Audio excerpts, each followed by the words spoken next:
नमस्कार. मी चित्रपट अभिनेता संजीव रामभाऊ ठाकरे. माझा fine art cultural agriculture group पण आहे. इथे मी माझे मित्र आहे गुणवंतजी डफरे, माझे क्लासमेट होते, कृषी तज्ज्ञ आहे, शेतीचं त्यांना पूर्ण नॉलेज आहे. तर हे बघा, मी त्यांच्या बगीच्यामध्ये आलो, भेट दिली.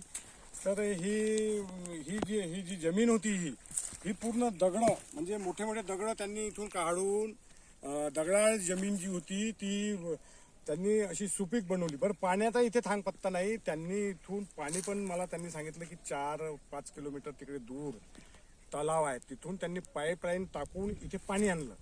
आणि इतकं सुंदर हे झाडाची हेल्थ बघा, म्हणजे टेक्नॉलॉजी वापरली या माणसांनी. मुंबईला हा जॉब करतो, मुंबईला असतो, बिझनेस आहे, नोकरी आहे, समाजकारण आहे, राजकारण आहे, हे सगळं या माणसाने म्हणजे करून एवढ्या दुरून इथे येऊन हे डेव्हलप केलं. म्हणजे कसं म्हणते ना आपण, दगडामध्ये नंदनवन फुलवले. तर आता काटोलची नगरी आहे, काटोल भूमी आहे. तर बघा, यांनी असा बगीचा इतका सुंदर, आता हे 5-6 वर्षाचं झाड आहे. आणि मला इतकं आश्चर्य वाटलं, इथे म्हणजे दगडं काढून तू इथे बगीचा, बरं पाणी तिकडून दुरून आणलं पाणी.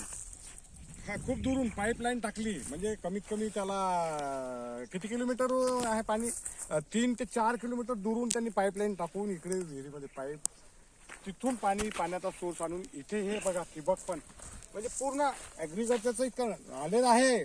आता कृषी विभागात आमच्या कृषी क्षेत्रामध्ये आहे, शिकलेले लोक आहे, पण ते प्रॅक्टिकली स्वतः आपण अवलंबन करून ते आपण करणं. आता एक यांनी आता हा एक बार घेतला, याचा 5-6 वर्षाची झाडं आहे, हेल्थ पण चांगली आहे झाडांची, पण आहे काबिले तारीफ आहे. म्हणजे टेक्निकली माणूस हुशार आहे.